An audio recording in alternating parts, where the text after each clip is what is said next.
I counted the cracks in borrowed time.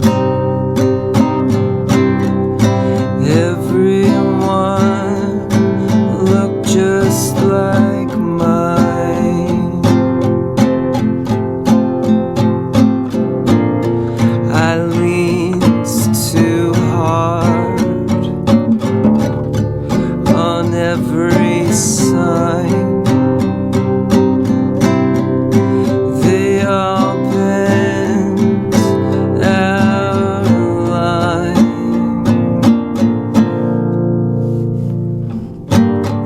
I almost said your name, but nothing stays the same.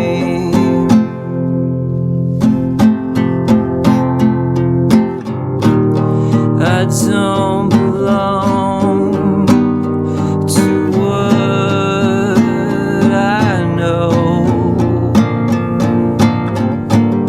and every thought is overgrown.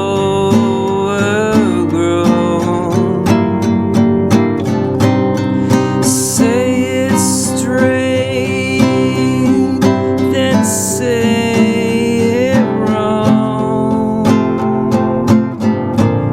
so I can tell where I belong. I step sideways into truth.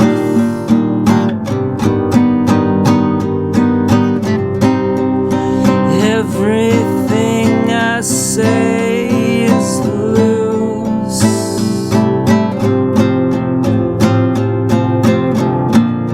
I leave before I'm understood.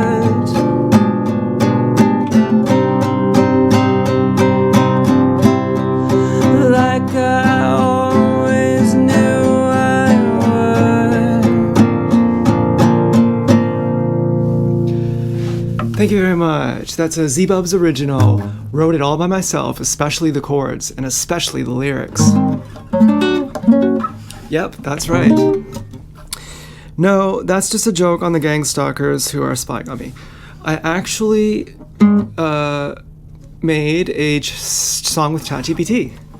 So I asked ChatGPT for some chords and some lyrics, and that's what it gave me. And so for the melody, I made that up. And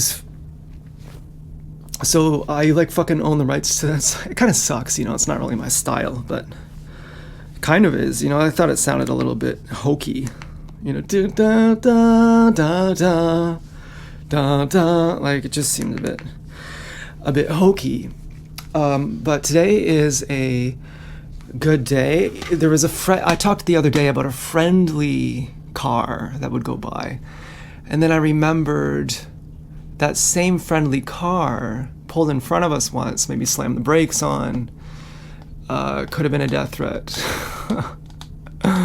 Maybe I don't have any gang stalker friends, you know, or any, you know, maybe I do, but they're all like, yeah, we do like you, but we gonna kill you. Oops. Or something like that. You know, maybe people can help, but maybe it wasn't what I was thinking, that it's actually like another gang stalker or like a handler who has been sending messages of protection. There are some things I don't understand, you know, but it could just be coincidence. You know, ultimately, I don't know. But there was a post. I wanted to read you something I wrote. So, in the meantime, though, while I'm getting it open, I will tell you that I'm sprouting things. My sprouts came today. My battery charger came today. My mom got me this nice one. She paid the extra and got this one that has some batteries that came with it, which I'm using right now for the microphone, which is like fucking exciting. And I'm really liking the dogs. We got the dogs a each got their own bed, and I'm having fun with them. And today I was responsible. Like I've been drinking water today. I had oranges for breakfast, like clementines for breakfast, 3 pounds of clementines, minus the skins, 3 pounds of bananas for dinner, which I didn't want to do, but minus the peels. And then I had 2 big salads. The salads were most expensive. And I found some latex resistance bands that go up to 240 pounds for doing deadlifts and all the workouts that you need to do. Apparently latex is not vegan, but it might not send me to vegan hell. You can't drive a car, without, there's animal products and everything. So it's like, is it really that strict that I can't even buy rubber? I don't know. So here's this thing. So yeah, I've been drinking water, so I feel much more clear-headed today.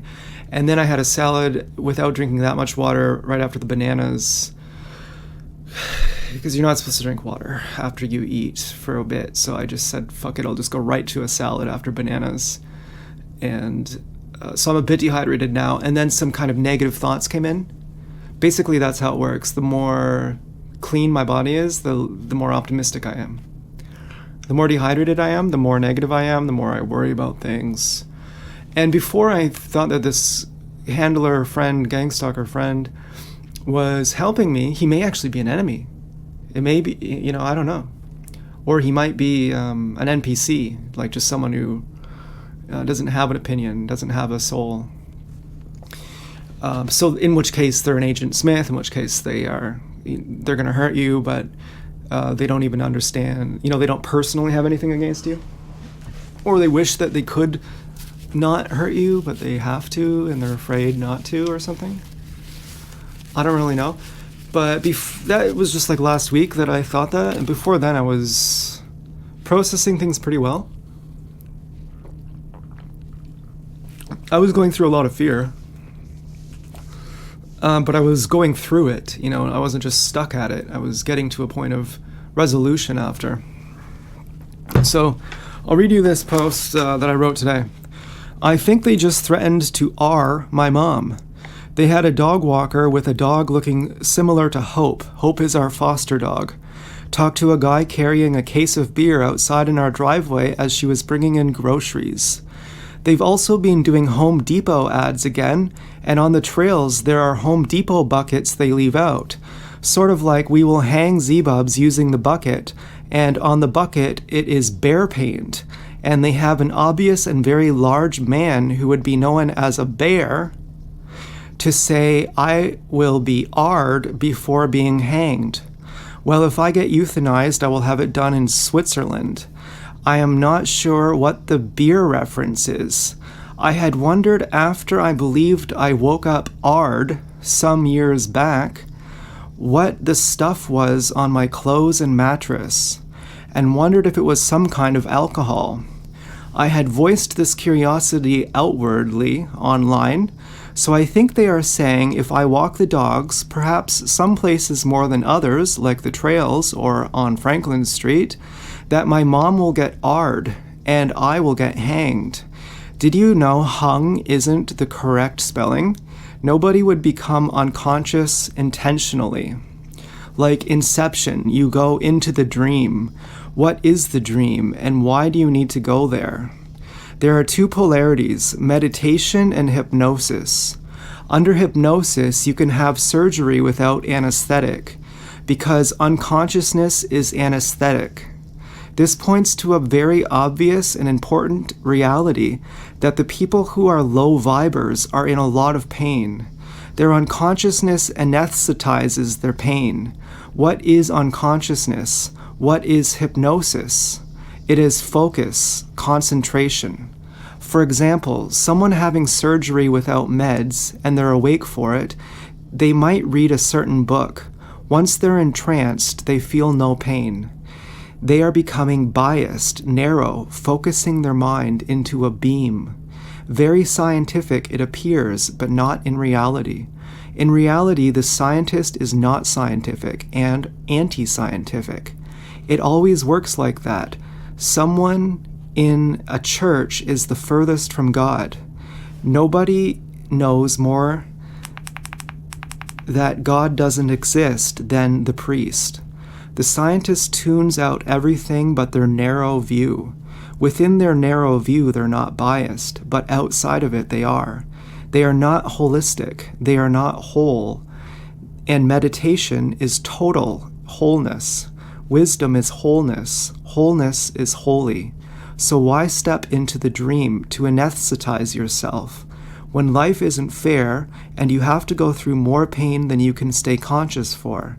It isn't something to wish for, it is a tragic event.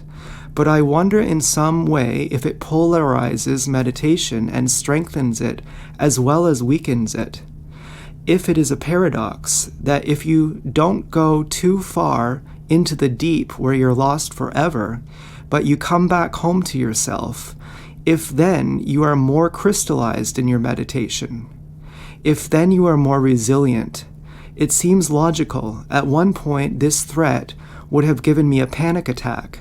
Now I know my limits better. How much of my freedom can I take without losing consciousness, without going back into the dream? Well,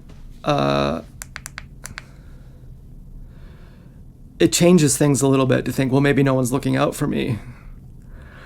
But ultimately, I need a new song. Damn. Well, maybe I'll listen to this one again. But no, I have to listen to a new one.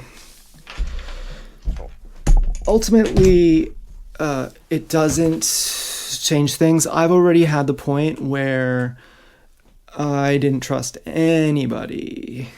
Unfortunately, that's a pretty sad point to be at. And it kind of does something to you, which is it makes you not need to trust anyone ever again. Osho said he never had a friend in his entire life. But I have friends who I do trust now too. It's also a paradox. However close a friend is, they're also a stranger. However distant a stranger, they're also a friend. Now, Talopa says go beyond it. Go beyond friendship because friendship includes enmity. And you have to go beyond it, otherwise you're stuck in the grip. And Talopa is one of my favorites. My favorites are Osho, Talopa, and Kabir. And to some extent, I think his name is Diogenes. He haunted Alexander the Great. When Alexander the Great sat in a chair, his feet didn't touch the ground, and that's why he wanted to destroy the world. Of course, it always works like that, but you can't tell people that. And Diogenes would lay there naked under a tree, very beautiful, an extremely gorgeous body. And Alexander the Great said something like, I'm here to take over the world, I'm Alexander the Great. And Diogenes said, then make a fly land on your foot. You can't even do it, can you? And after you take over the world, what are you going to do then? And if you're going to do that then, why don't you do it now? Just lay under a tree naked like me.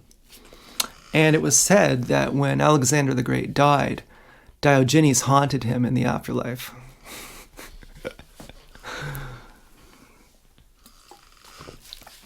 Well, I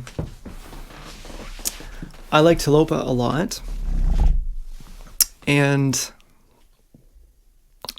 I like myself a lot, actually. I like who I am becoming. Now, I'm still scared sometimes. I went out last night, and I think it was last night, to get some beans to sprout, some adzuki beans, some chickpeas, some soybeans, and some lentils, which are now sprouting. Had them soaked last night. I got my sprouting trays today, which is fucking amazing. We got 2 dog beds from Amazon, which are fucking awesome. They came super compacted, and now they're off-gassing in the spare bedroom. And so a car beeped at me last night. I don't know who it was. Just another. So far, I feel safe. There hasn't been a vehicular assault in a while. And so far, it's just been noise harassment, which is better than homicide. So, so far, I'm like I guess, relying on magic and some kind of retarded superstition where I anthropomorphize God. I mean, hear me out now, okay? Because a lot of people do this. Probably a lot of people do this. And if it's crazy, I don't care. Now, it might be true. There are some weird voodoo things. Get a bunch of meditators in a city meditating. Apparently, real studies have been done showing this. And crime goes down. Do a Sudoku puzzle in one part of the world. And then put that Sudoku puzzle in a different part of the world, and people can do it faster. Even though they've never done it before. But just because other people have, it psychically transfers. So as my vibes go up, am I protected by God? Is that the truth? Think as if your thoughts are etched in fire in the sky for all to see. So my self, my thoughts, my being is pure and it is fresh. It is conscious.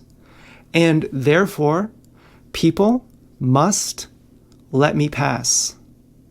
Therefore, when the troll under the bridge says, I'm going to kill you, I say, I'm better than you. You can't do that to me. Now, if I said, I'm more moral than you, I'm more well-behaved than you, he says, but I can read your thoughts, remember. I can read how abusive you are to your body. I can read how much do you respect yourself. And if you don't respect yourself more than I respect myself, then I don't have to let you pass. So as long as I respect myself more than the troll, then the troll, by cosmic law, must let me pass, and therefore I am safe to do whatever the fuck I please. Because I am a transparent person who anybody can see is a good energy in the world. And if you harm me, it means you're bad, and everybody knows it. Now, is that completely retarded? Is that straight up retard thinking? And there is no God anywhere watching. There is no friend anywhere watching. Nobody is helping. Nobody has a litmus test for who is who and whose energy is what. And when a dog barks at some people and doesn't bark at other people, it's not because the dog can read your feelings. It's because the dog is just hungry, or it is going through its own issues. The dog has jealousy too. The dog has possessiveness too. The dog has greed and fear too. It has emotions as well that keep it stuck in fear. And someone who is barking at you isn't going to stop just because you say, well, excuse me, but I'm really pure. They're going to be like, what the fuck?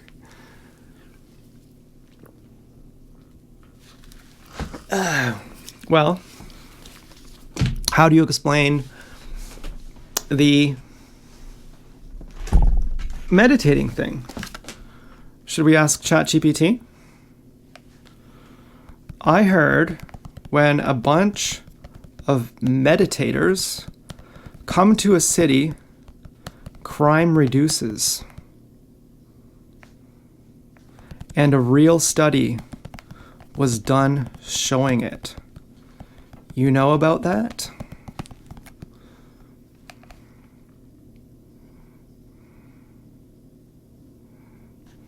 Yes, there is a thing a lot of people talk about called the Maharishi effect. I like Maharishi too. I don't know if it's the same Maharishi.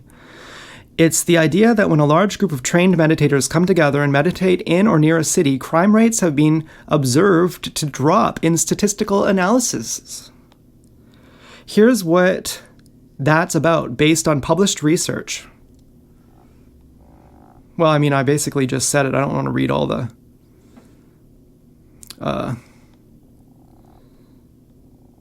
It's not a widely accepted scientific fact. Even though these findings appear in academic journals and technical reports, there are some important considerations. The research has mostly been done by scientists associated with transcendental meditation organizations. Some scientists outside these studies argue that correlation doesn't prove meditation caused the change.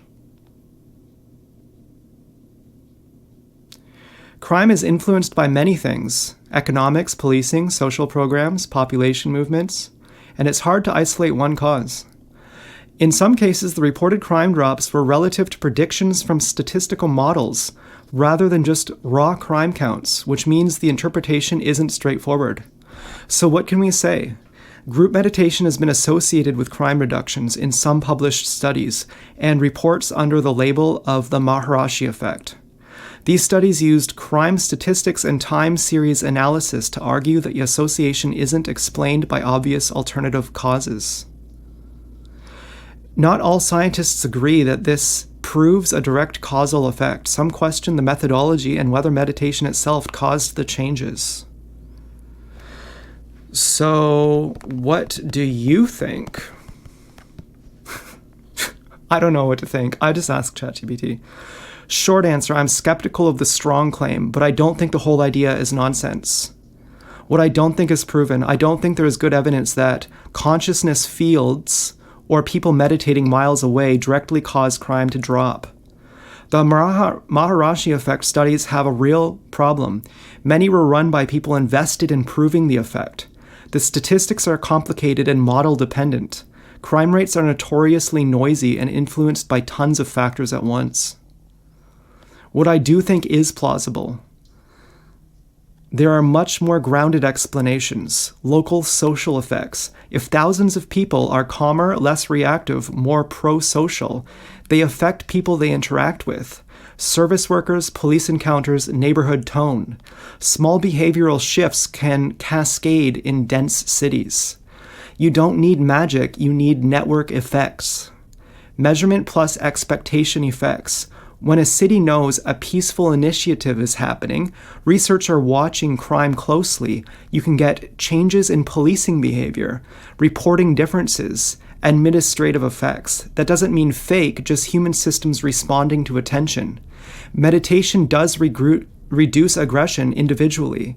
This part is well supported. Meditation lowers stress reactivity, improves impulse control, reduces hostility in practitioners.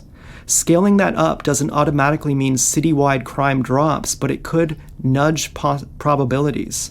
My bottom line, I don't accept the Maharishi effect as proven global phenomenon. I don't think consciousness magically radiates peace. I do think calmer humans change environments. I do think social systems amplify small shifts. And I think the study's overall something that might be modestly real. So I'd say there may be a weak indirect effect exaggerated into a grand theory. That's usually where reality lands. Yeah, okay. Well, that's a good way of framing it. So you just behave in a more calm way. And because people are really intuitive, they can pick up on cues that are so subtle that you don't have to indicate them or try. You just radiate a certain calmness that has a butterfly effect that, helps you deal with people better. But then you get more intelligent. Like when I drive, I will drive over into the middle lane, because if I'm on the lane that's hugging the curb, then a car pulling out of a parking lot might inch out and try to make me swerve into the lane beside me. So I already know go in a certain lane because they're gonna do something. Or if they honk, I'm more peaceful about it. I'm less thinking, what did I do? Did I make a mistake? I just think, okay, they're just doing this to frighten me. I don't wear my headphones while I'm driving because I want to be alert. And if I talk to people, my energy is good. So it's hard to be a jerk to someone who has kindness. Otherwise, you look like the guilty one. And it's hard to be a jerk to someone who feels good. If someone feels bad and you be a jerk to them, you're already giving them energy that you can already see in them, that it's aligned with them. They'll resonate with it. You go, hey, asshole, and they look and they go, who, me? Yeah, you, that's right. You knew I was talking to you because I called you a fucking jerk. You know, but if someone's like, hey, jerk, and you're like, well, they must not be talking to me because I don't feel like a jerk. Okay, this is not even working. I have to get a new song here. So I think taking your risks calculatedly, you don't want to have to go into unconsciousness. I was talking in my video last night about going into the dream and remembering you chose to go into this dream and you gave yourself an anchor to come out of it, and now you realize you've been dreaming for quite a long time. You've been unconscious for quite a long time. Well, why would you go into the dream in the first place? It's because you had to face more pain than what you were capable of maintaining your consciousness through. And you don't want to do that again. You would like to grow as fast as you can, knowing that growth is painful, but you would not like to grow so fast that you become unconscious. And what growing means is asserting your freedom in spite of the risks, living dangerously, but not living so dangerously that you're fucking terrified. So I am taking it slow. I have been taking risks. I've been going out for drives. I've been doing things the gang stalkers have been saying don't do. The gang stalkers have been saying, if you do this, we're going to kill you. And I said, okay, I'm doing it anyway. And I hope someone's out there watching who knows that I'm not what you say I am, and your rules are unscientific and abusive and criminal, and that someone is out there protecting me, or that this video is protecting me somehow, that people can see that I'm saying, you know, here's what they're threatening, so now if they do it, it's going to look bad. You know, probably if they wanted to do something, they would just do something else. You know, if they threaten to do one thing and I say, they just threatened me to do this, then they do something completely different that I never talked about.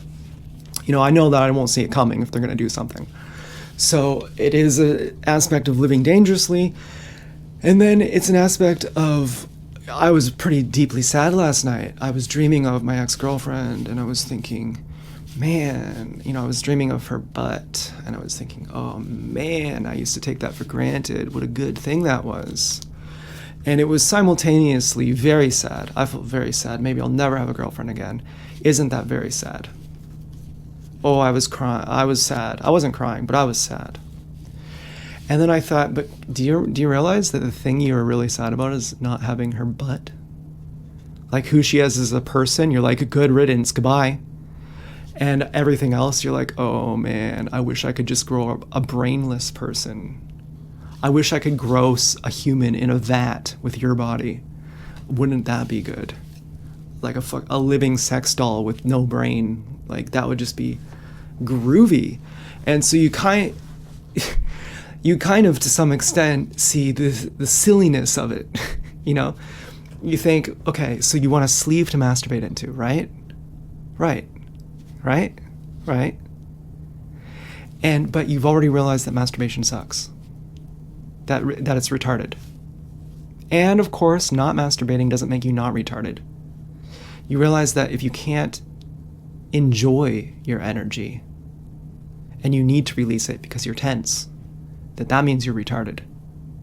And you are getting on a higher realm where you can enjoy your energy, so that releasing it is actually stupid. And would you really want to masturbate into human flesh? Would that really be good for you? You think it would, of course. It's like air. You know, you take it for granted until your last breath. But would you really? Would you really want that? Don't you remember how much it sucked? Don't you remember watching porn when you were with her? Because it was just like, oh, you again? Great. You know, I gotta floss my teeth, and I could probably modify this song. Say I don't like this line, I don't like that line. So I probably will be going, I'm planning on off Lauren's diet soon with these sprouts. I might be ordering resistance bands. You can deadlift 240 pounds with these, and they come with a Pilates bar. So you can do bench press, you can do squats, you can do deadlift. I mean, you want to do deadlift and squats to make muscle. There's this one guy I watched, Dark Hero on YouTube, and he has a killing it body. But he is a calisthenics guy. I don't know if he does steroids. He's super strong. And ChatGPT is telling me you gotta do weightlifting too. You can't just do calisthenics. I mean, I don't know if I'm using the right word, calisthenics. I think that's just when you use your body weight. I think those calisthenics people use chin-up bars too, though. So I don't really know. I've just been doing push-ups, squats, and crunches. And now I'm about to add a ton of protein, which is exciting as fuck. Drinking more water is fun. It's exciting. I've been dipping down a little bit. Not been the highest I've ever been. Well, you want to be the highest you've ever been every day. That's where life gets fun, is every single day you reach a new peak that's higher than the last. Every single day you get more intelligent than you were the day before. That's actually how life is fun. And I don't think, at the highest peak I've ever been at in my life, but I'm at the highest peak I've ever been at in a long time. And the consistency and the trend is that at some point, I will be at the highest peak I've ever been at, and that will be even more fun. And I'll be right back. Okay, well, hello, I'm back. So I have something to show you. Check this out. These are my sprouting trays. Oh, this smells amazing. So here we have adzuki beans. Can you see?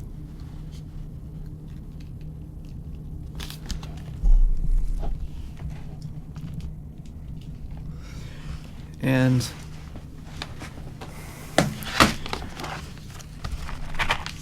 here we have soybeans. And here we have lentils. This will make like 6 pounds. And this only costs like $4. And here we have chickpeas. These smell really good, especially for me who has water fasted, who my olfactory senses are very cleaned out. This smells unbelievable. This smells like junk food or something. So I'm going to cover it with these towels and wash it, rinse it off again in like an hour, or maybe like I don't know. And I got a fucking wicked watermelon today. I'm so excited. My food bill today was, I ate a $6 bag of clementines. I ate 3 pounds of bananas, which were $1.67. So $7.67. And that was basically all I needed to eat, kind of. And then I had 4 avocados, which is a lot. I got those on sale. I've been binging on avocados, which cost about probably, for avocados, it was $4 for 6. So we'll say like, well, if it's $4 for 6, then it should be $2 for 3. So we'll say like $2.50 or something. I don't want to do more thinking than that. $2.50 for avocados, and then the lettuce was expensive. I ate like $8 worth of lettuce or something. $6 worth, I don't know. Probably like $8 of salads. It's probably like $16. Right? It cost me $16 to eat today, maybe something like that. $15, and that was like a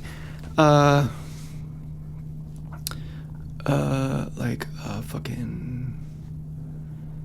Or did I eat? No, I just ate. I didn't eat that much lettuce. I only had 1 heart of lettuce, which is $6, $3 for a heart of lettuce. And then I had a little bit, I probably had $5 with lettuce, $6. Yeah, probably more like $12 or $13 for the day. And that's like binging. You know, today is a binge day. You know, if I were to eat a responsible amount of lettuce and avocado and get my lettuce from Costco or just buy better priced lettuce than I got, because I got $9 for 3 heads, for 3 hearts, which is crazy expensive. Like, that's like so expensive. So if I just eat the box lettuce instead, it would be cheaper. Plus, once I get these lentils sprouted and these other things sprouted, and that's going to be my new salad, that's going to be way cheaper than the lettuce. So I'll be able to keep my food bill down, plus splurge on like binge kind of foods, like, you know, get my avocados in and have enough protein to be a fucking bodybuilder, which I want to try, just see how it feels. You know, am I going to have more energy? Am I going to be able to lift easier? Do more push-ups? And it'll be affordable.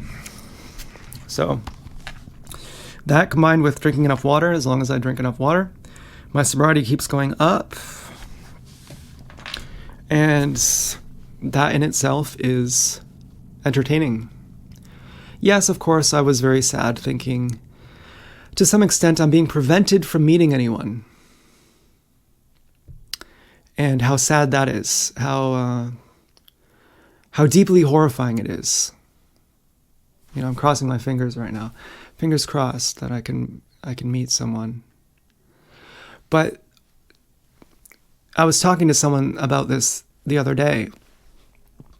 She came over to walk the dogs, and I was saying, when she asked if I'm on a dating site, I said, no, I wouldn't do it. You know, I had been single since 8 years ago, and I just stopped trying. And the last girlfriend I had was someone who I met happenstantially. I've been working on myself, and it took a long time, most of my 30s really, to figure out I'm being gang stalked and what gang stalking is. And so that took precedence and importance and priority over trying to meet anyone. I was still figuring out, what is this? How do I deal with this? Putting on my dream helmet, plugging the thing in the back of my neck, and figuring it out, going through the unbearable pain of making sense of all of this and resetting the karmic fields, as I put it when I was on acid, on saying again my declaration that I'm here, I'm Z-Bubs, and I see you, and I am an authority, and you can kill me, but you can't push me. And can you kill me, though? Not to say divine protection exists.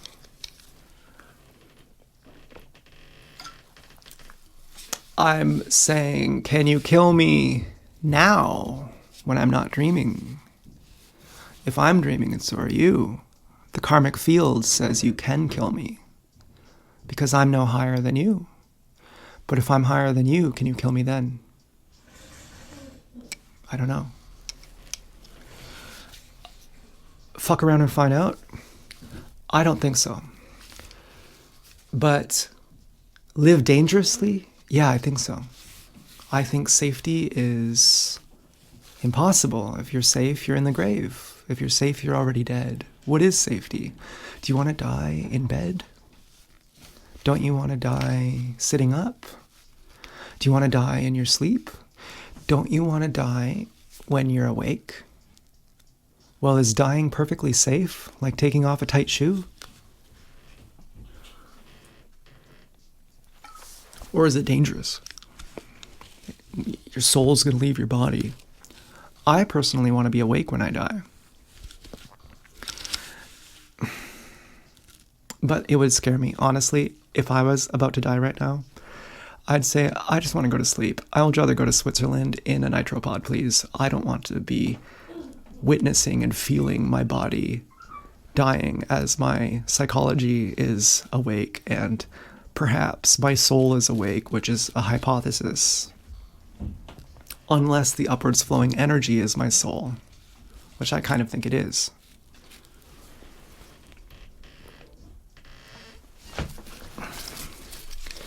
So everything you do, you got to make it count.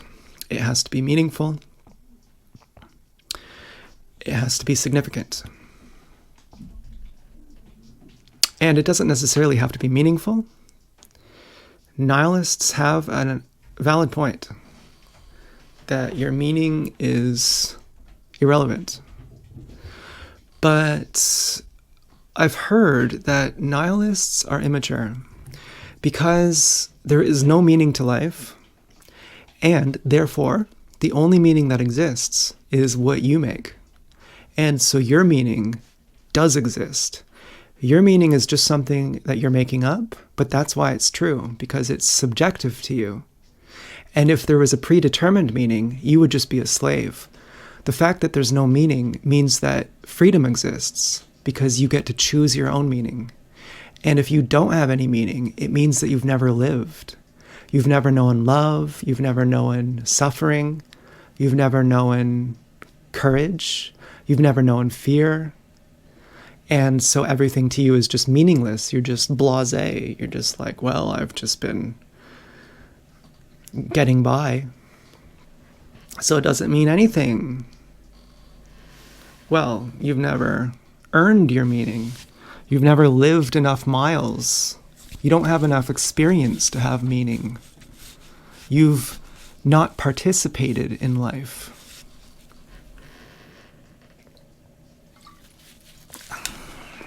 But then, if meaning is gone, you can still have significance.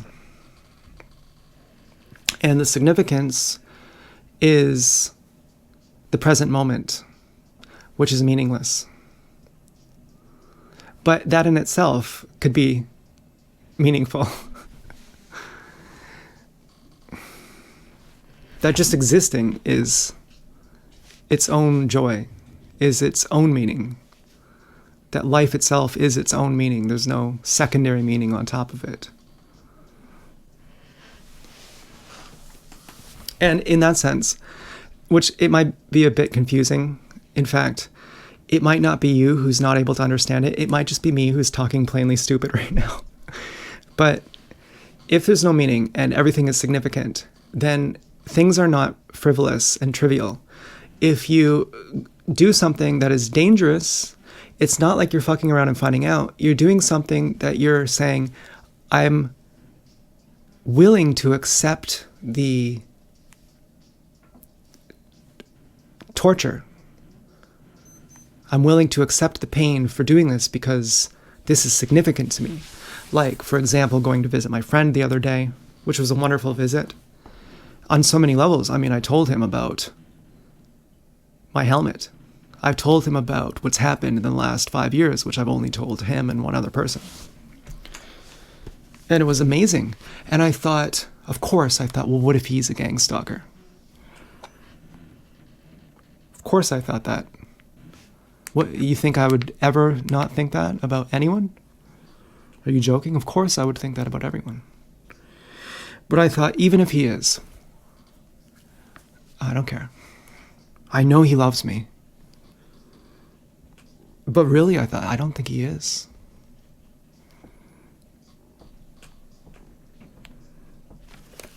It was great. I have a friend, man. That's great. I have 2 more friends, too. I have these dogs. And I have lots of other friends, too. This woman who walks the dog, I like her. You know, I like my family. They're friends. So I'm getting more emotionally healthy, whether I'm with someone or not. What would you do? Some people say, a very arrogant guy, I've thought. I don't want to say who he is actually now. But his name is Doug Graham. And the reason I think he's arrogant is because Lauren says that Doug has copied him word for word in his books. And that if Lauren goes to an event that Doug is at it speaking, that Doug refuses to speak. And Lauren seems more scientific than Doug. So admittedly, I am going off Lauren's diet soon to add more protein, to have an unnatural amount of muscle, to have an unhealthy, unnatural amount of muscle. It's also a money thing. It's also cheaper to have that than salads, which I'm happy about because it gets me off the hook. Doug says that the hardest thing about getting healthy, and Doug's healthy, he's strong as fuck. He's a raw vegan. He's really strong. He's like, extremely strong, extremely fit, extreme rare outlier. And he says the hardest part is watching your friends and family all drug themselves and cause themselves illness while you're getting better and better. And there's nothing you can say to them. And isn't it so sad to just leave them behind because you have to? Now, if you had to get more sober at the expense of not fitting in with people, if you were traumatized and that helps you fit in, and people almost as if what's the word when you can read someone's mind? Telepathically, psychically, as if psychically, people can tell, are you traumatized? Because if you're not, I don't like you. I like people who live low vibe. Now, if you had to sacrifice your acceptance from the group by getting higher and more conscious and less traumatized and more intelligent, would you do it? Oh, it's a trick question. It's way more complicated than you know. Because when you're not accepted, there are millions of things that happen.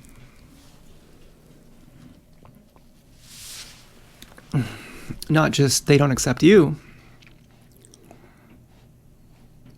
You don't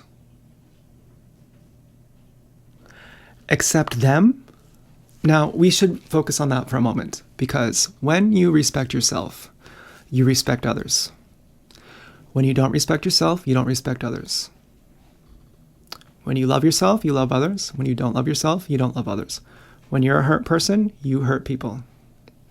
If you accept yourself, you accept others. But they might not accept you. And if they don't accept you, you can accept that they don't accept you. But you can't accept what they're not giving. If they're not giving you acceptance, you can't accept their acceptance. I'm just being really pretentious, I guess. I'm saying you just get outcast, basically.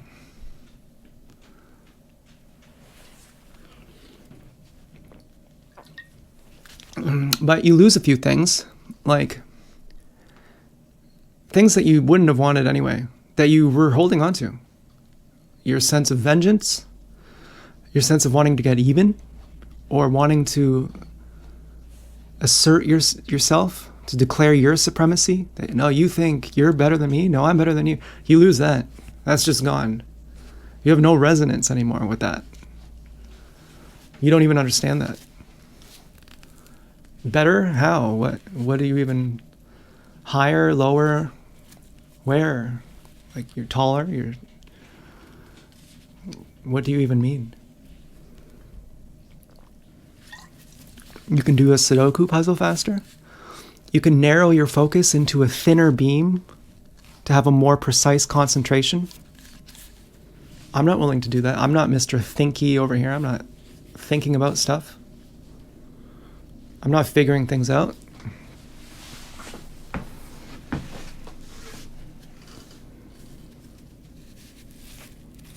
I'm not proving anything.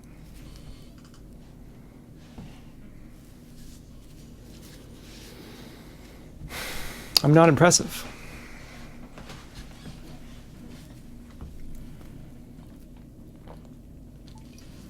I'm not appeasing anyone.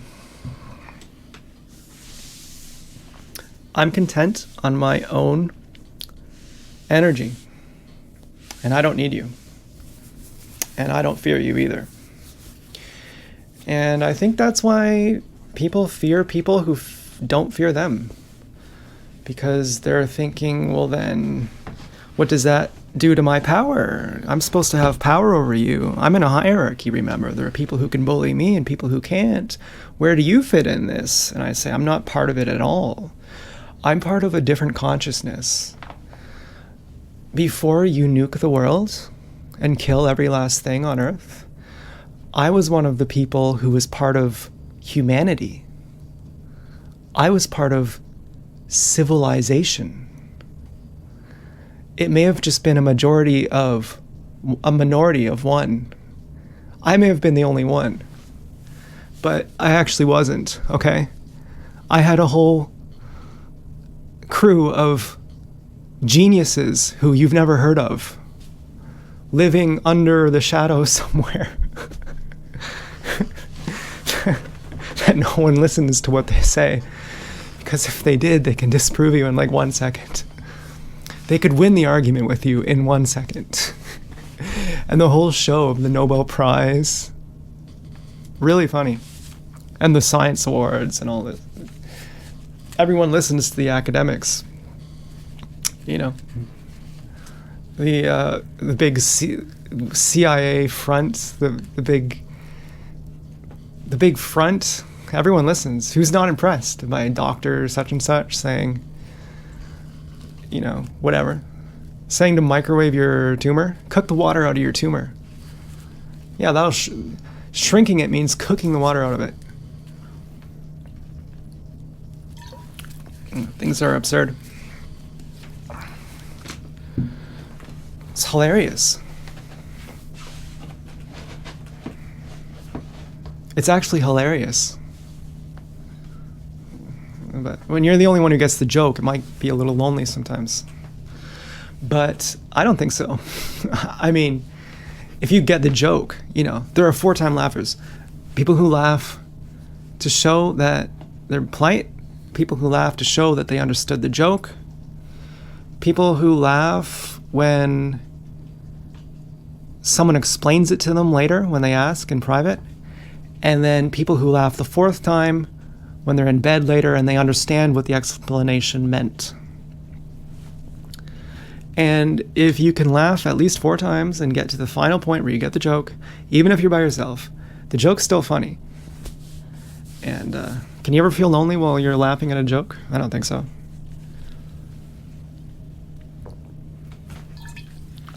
But I would like to believe that it's less grim than that. That I do have community support. I mean, I went to Lush and got a gift for someone and they gave me double samples. I generally feel liked. Obviously, I'm harassed and threatened every day. But ultimately, I like people in general, you know.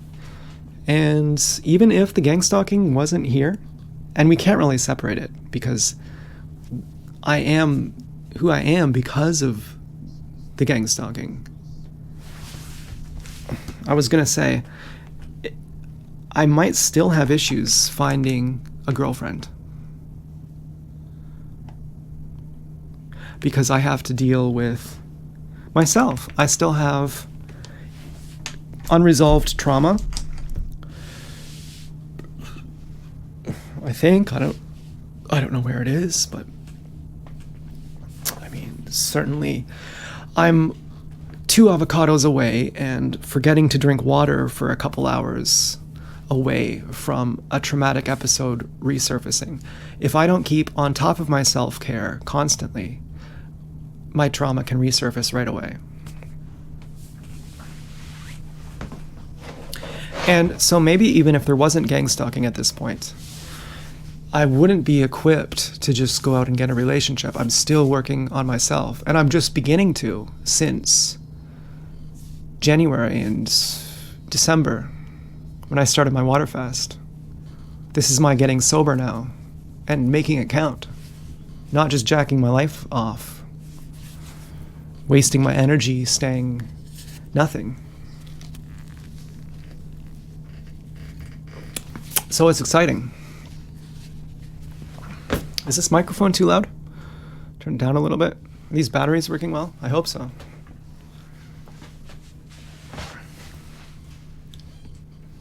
Well, I'm going to get more into meditation again. I've been forgetting about that and remembering it, focusing so much on traumatic issues and keeping them at bay, not just going through trauma, but staying above the trauma, as if the trauma is a wave and I'm staying on the surfboard on top of the wave by healthy lifestyle, by processing things. I'm like, okay, the trauma's coming, but I'm still here. I still feel rich. I still feel like an emperor. I still have self-respect. I still have dignity. I still have peace in spite of fear. That the fear doesn't enter me. It doesn't make me bend. And that is a wonderful thing, especially after you've been scared into psychosis and terror, to process it, where you stay on top of it and say, okay, this is a wave, I'm getting anxious, but I'm staying on top of it here. It is a wonderful delight, in a certain sense, as horrifying as it is, comparatively at least, to being consumed by it and obsessed with it and destroyed by it and shrunken by it and self-hating by it, and as if, like what Sam Vaknin says, betraying yourself because of it, that you feel like you are doing it to yourself, that you're paying attention and looking for anything that freaks you out, like some kind of fiend.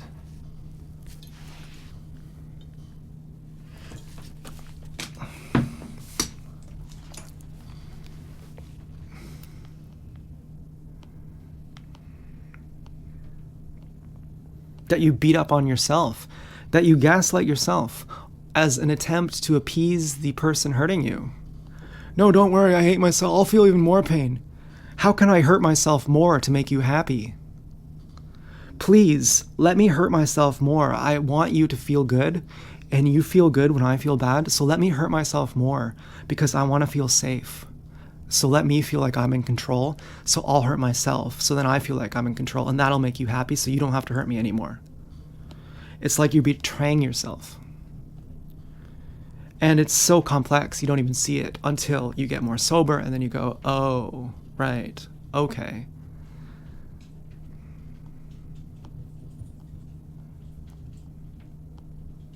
Now, did I have to do that?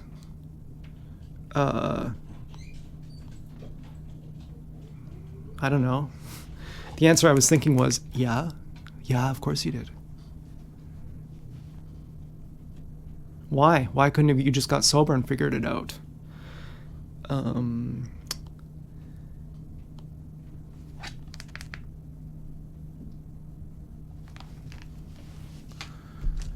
Because I had to know my enemy by becoming like them?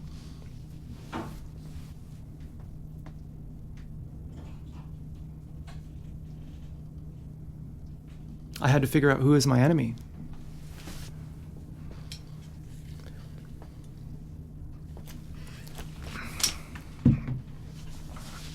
Does it hurt me to say that? No.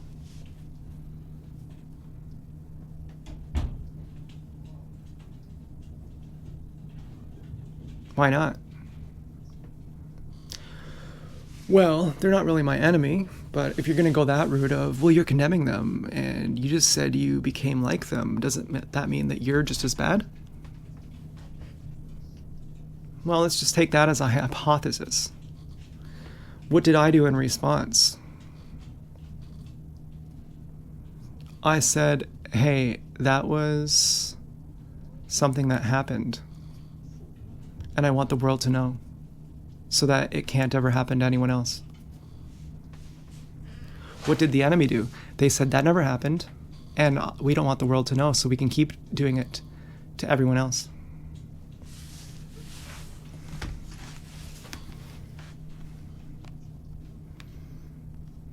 Did I ever assault anyone? No. Did I ever hurt anyone? No. So how did I become like the enemy then?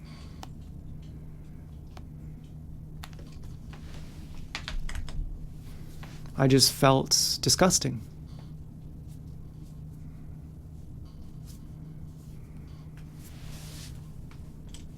And then I repressed it and pretended like I didn't. Which made me insane. Then I woke up out of the dream and realized you had to do that because that polarized your enemy to show you their intent, which is to human traffic.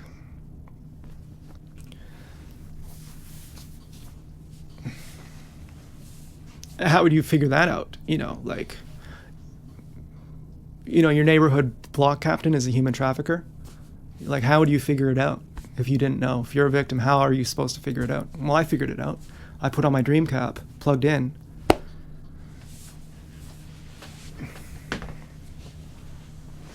And now I'm back. Now I'm not dreaming anymore. So, did I have to do that? Yeah, I had to go through surgery. That was like really painful. To figure out what this is, I had to go through surgery. It was really painful. Tragic event, wouldn't want to do it again. Don't intend on doing it again.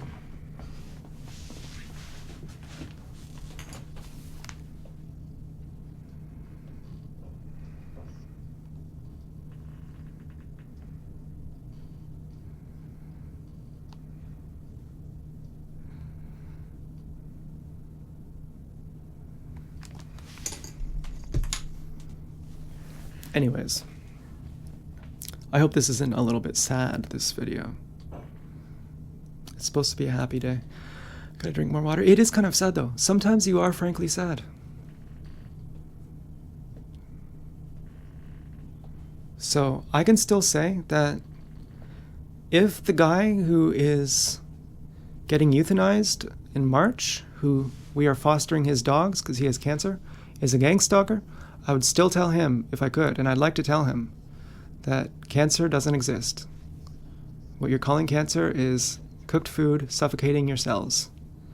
And water fast and go to Lauren's page and find the girl with stage 4 brain cancer who healed her cancer, and find other people who have cured all their cancer. I think there was a stage 4 testicular cancer. It's completely, they have no trace of cancer after they water fast.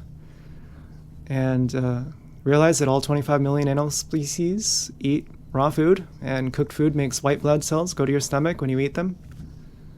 When you eat cooked food, white blood cells go to your stomach. That means it's poison, and it's dehydrated, and that's why it gets stuck between your cells and in your cells. That suffocates your cells.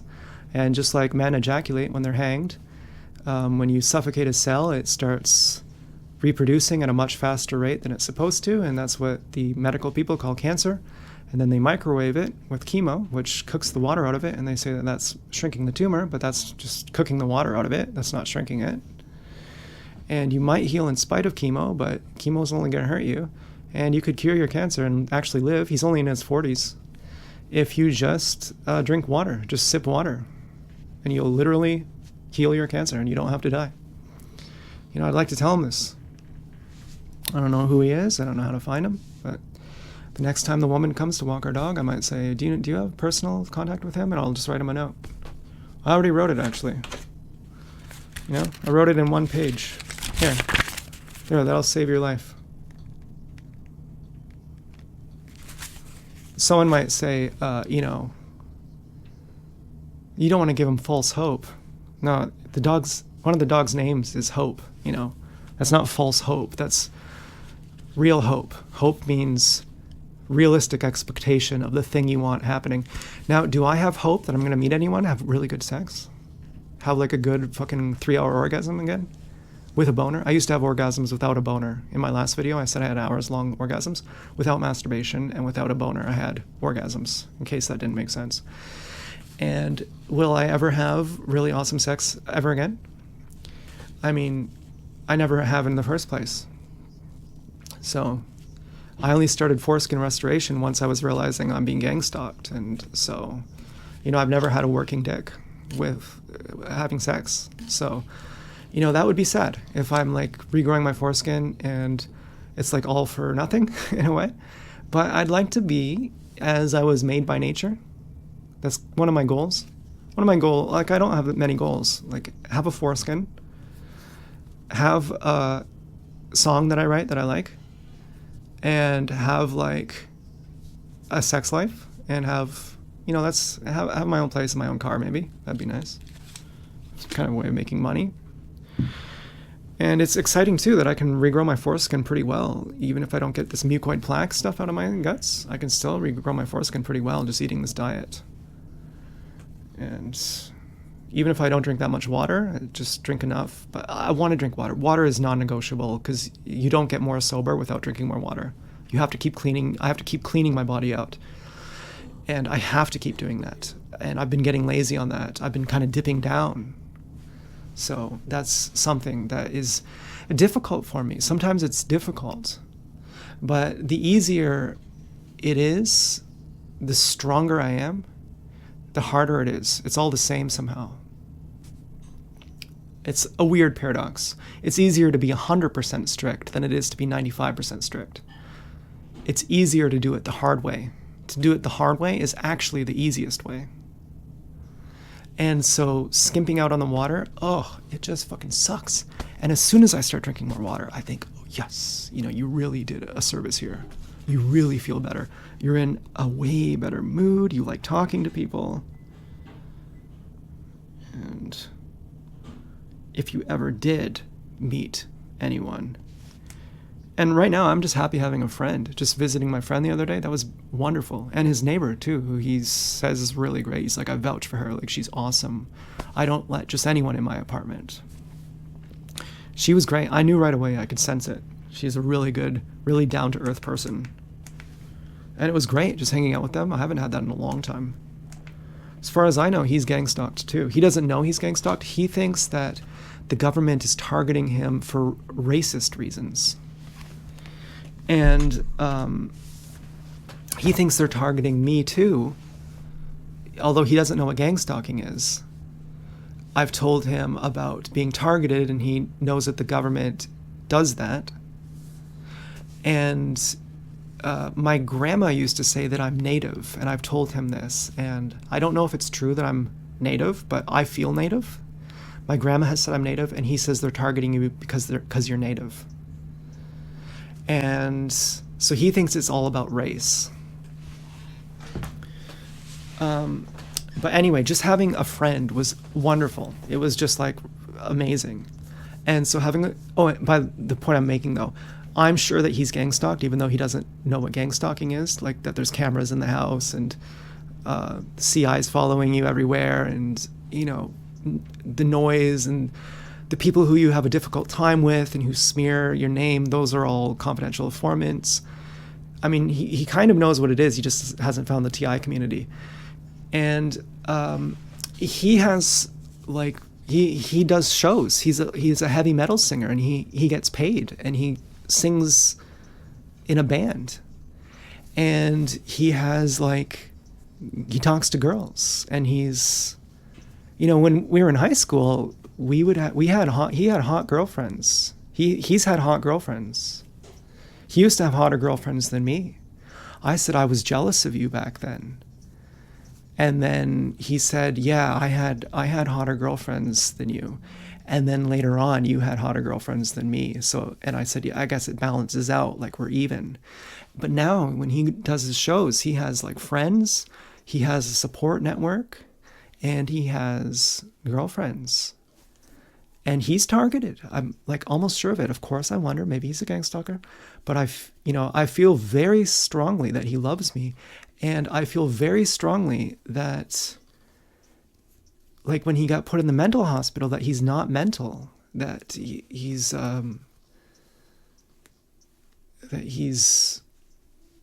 being targeted. Like, I don't know why they would put him in the mental hospital. The things that he's told me about being harassed by people, it's like classic targeting. So then I'd think, is he gang stalker and targeted, or is he just targeted? And if he's just targeted and he has a social life and he has friends who have been framed and set up for things, who understand, who say, yeah, we know, we totally know. And there's a total sense of trust.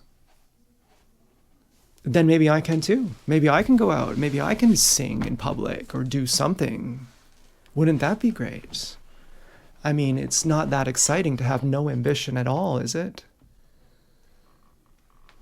You want to have some kind of juice. You don't just want to be a desireless monk.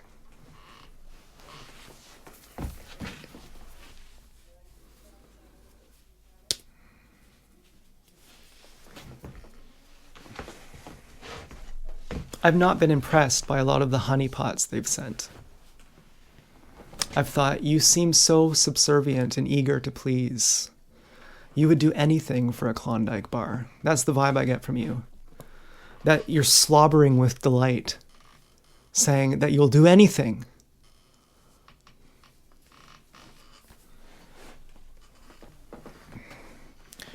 Of course, as a guy, there's something that you think, well, maybe I can take advantage of that. But after a while, you think, really? You know, to have some puppet retard? Some fuck sleeve retard? Trying to trick you into getting him pregnant or something? Fuck that. I don't know. I can't even write a song. I'd like to be able to write a song. I really fucking would. Anyway.